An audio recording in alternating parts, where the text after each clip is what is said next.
So anyway, see if you agree with this. The right-hand side, the arty-tarty side, offers the possibility of using the brain in a divergent way. It can make open-ended problems. It can live with that. It's often been, no, not often enough, been said that artists are people, or the creative mind is one that can hold two totally divergent views together, reasonably comfortably, can live with doubt, can live with an open-ended solution to a problem. I guess you scientists would say, oh no, it annoys me that I must find the proof. I must find that elegant proof. It's creative, that is, it's more storytelling, it dreams up things, it makes something of worth out of nothing, as it were. I think science could be said to do that as well. I mean, who would have thought a bit of silica could make a chip, you know, a bit of sand could make a silica chip.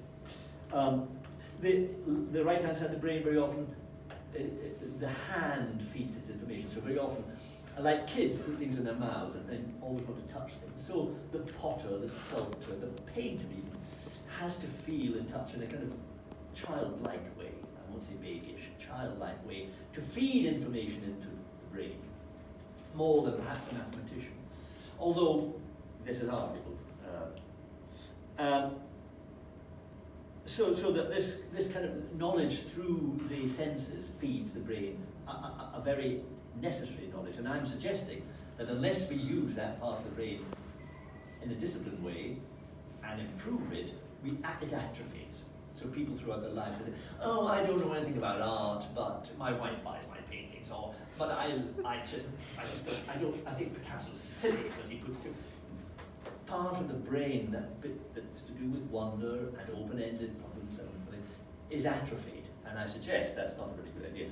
Just like artists who say, oh, I don't know anything about the internal combustion engine, are missing out on things where a bit of logic, a bit of understanding, especially when it comes to the wonder now of, I don't know, space travel, so on. Yes? It's like the quantum mechanics. I just so want to talk about that, yes.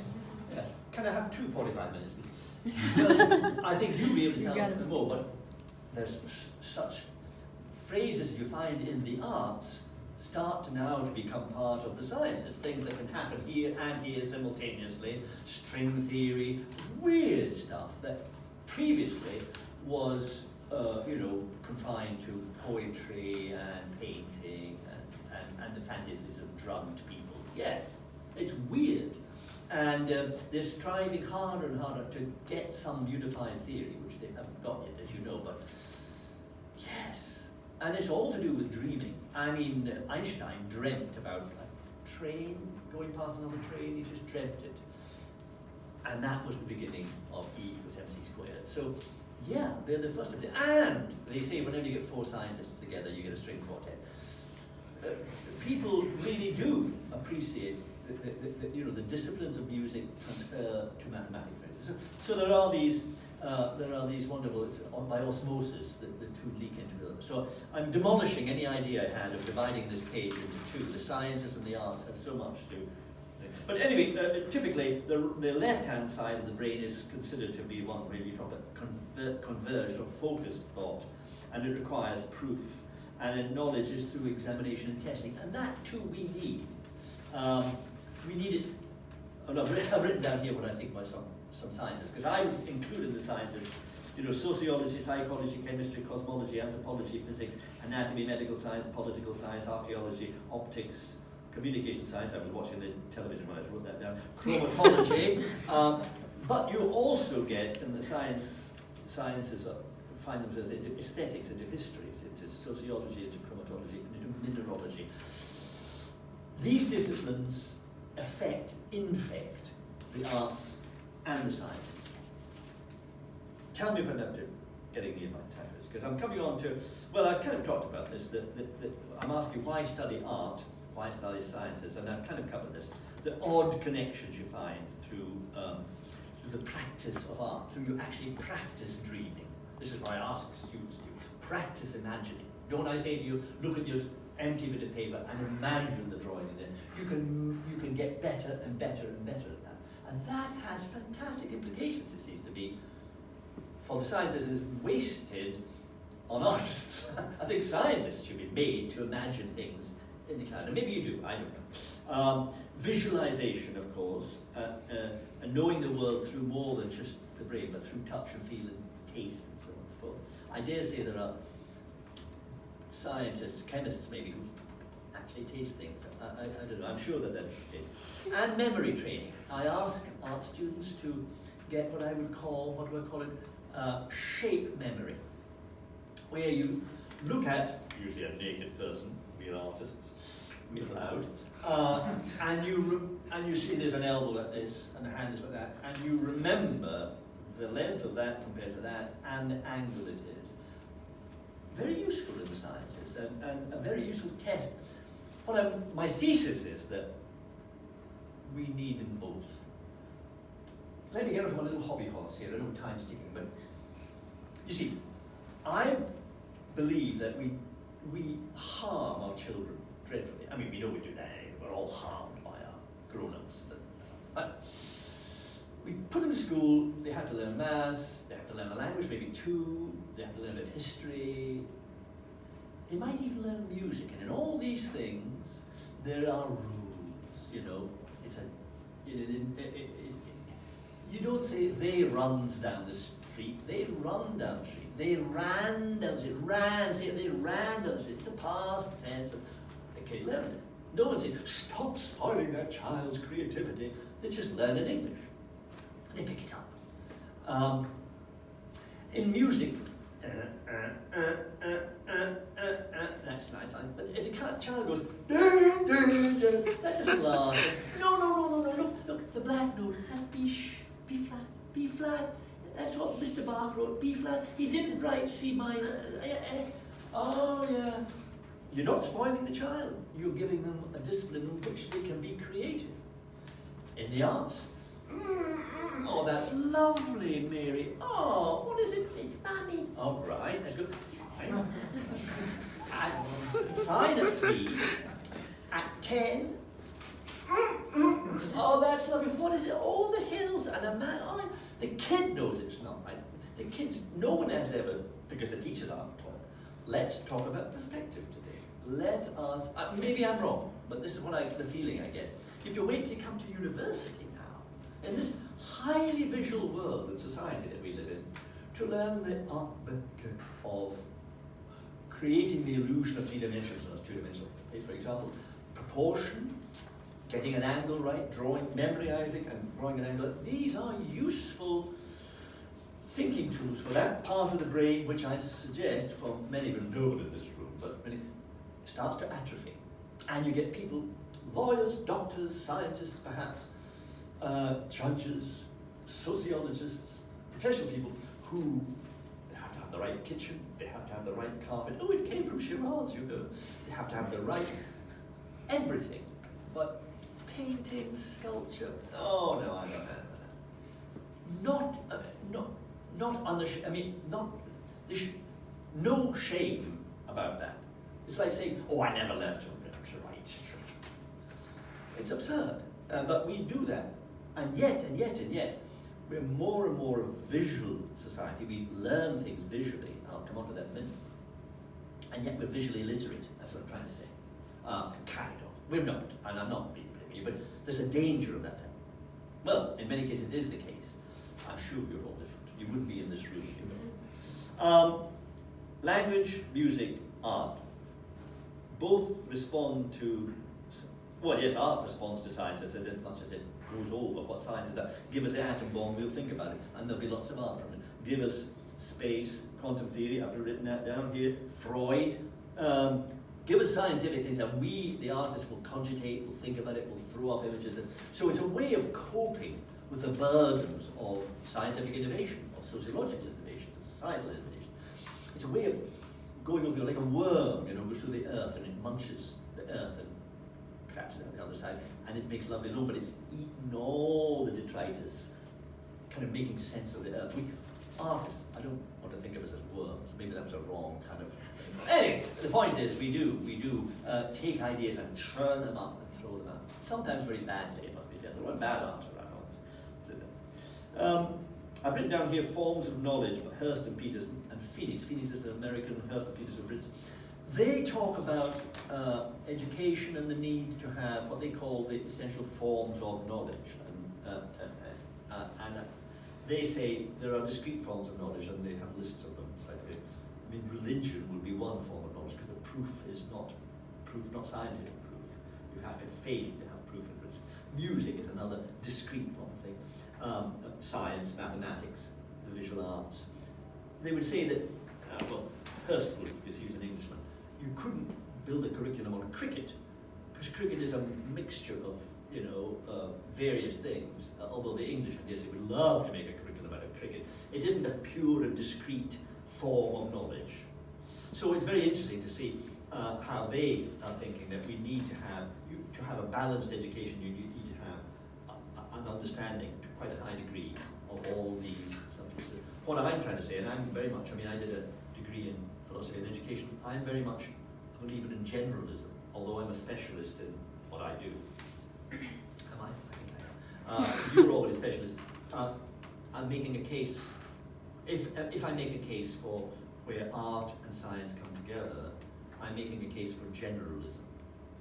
And in many ways, intelligent people do that anyway. They're interested in politics, music, opera, science, mathematics, the latest things that are happening, blah, blah, blah, blah, blah. So I'm probably teaching to the converted. Before I do, what else? Well, anyway, what I wanted to do was to talk to you, where I'm finding I learn a lot from you, because I'm very, very, very, very old. And I think of you, young people, as, and the phrase I've written down is children of the screen. Actually, you're a little bit on the old side, but there are kids being born today who, in a couple of months' time, will, every time they see a screen, they'll try to swipe it before they can sleep. The brain, picking up my theme of the brain is malleable. Taxi drivers in London, ordinary guys, have to do a thing called the knowledge. So they have to learn for months. There are all the bloody streets of London, of which there are millions and millions, and the quickest route to get to them, and they have to pass a test. And they've scanned the brains of taxi drivers, and that part of the lobe, which is to do with where am I on the, is hugely increased in volume. And you can squeeze more synapses into the brain. For the rest of us, yeah. I actually just watched, they have like a series on Netflix about cognitive theory and how the brain works and dream theory and all that. There's one where they talk about how taxi drivers learn the whole city route. And it's a famous case. It's often good. It's just dating to them, but yes, it's often good. They learn in bits of stories too, so they have to teach themselves how to be visual. But don't you do that to pass exams? I used to write down mnemonics, silly things. But you could, if I took any of you just now and made you, to save your lives, made you learn, the Quran by heart. That part of your brain, our part of your brain would increase in the synapses, in the cells. It's malleable. So it's little wonder that I'm going to call you children of the screen. I lived in a world before television. I'm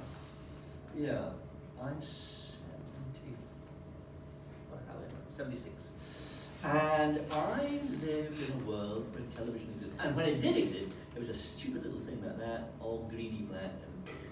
And it was all right, it was interesting-ish. But I learned by books.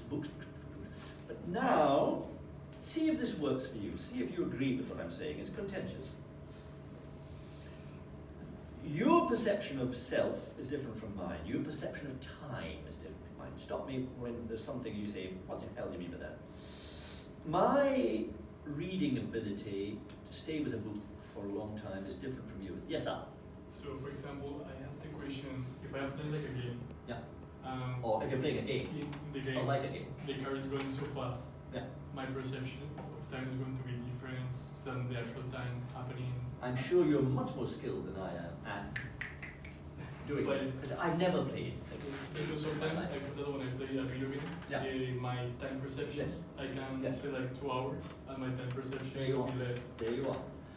But how we read on paper is different from how we read on a screen. You skip things in screens, and I'm used to a book reading every word, and I can't put a book down. I'd like to throw a book across the room now, but I feel I have to read it all. Your perception of colour. You guys see a lot of things given to you on a screen, and that's pixels, as you know, little electric charges going. I'm a child of the 60s. The hippies everywhere. And I carry on my back, you know, from the 18th century, from the 14th century on that, where you grind rock and chemicals in oil, you smear it on a canvas and a bit of cloth, and you go, oh, the subtle gradient, oh, and the text, oh, and it was my work. Only me. I didn't say, hey, look at this. I just sat in a room at night doing it. And I didn't have an instant to say, hey, world, look what I've been doing this last half hour or whatever. It was entirely me, my ego, my work on a wall. You could say middle-class interior decoration. I don't know there's much call for it now, quite honestly. I think that the death of easel painting, which is much more, I mean, it's not exactly dead, it'll always be. We could, as long as you've got hotel foyers, you can have painting. But I think whatever you guys are going to do in the future will be quite different from or the things, the subtleties that I was asked to create and to understand. Because it was coloured paste, the light went through the coloured paste, touched the minerals, came through into my retina. You guys have it delivered into your retina through your screens. Think of that anyway. And the qualities of surfaces, If you have a surface on a screen, feathers, sand, you could see it.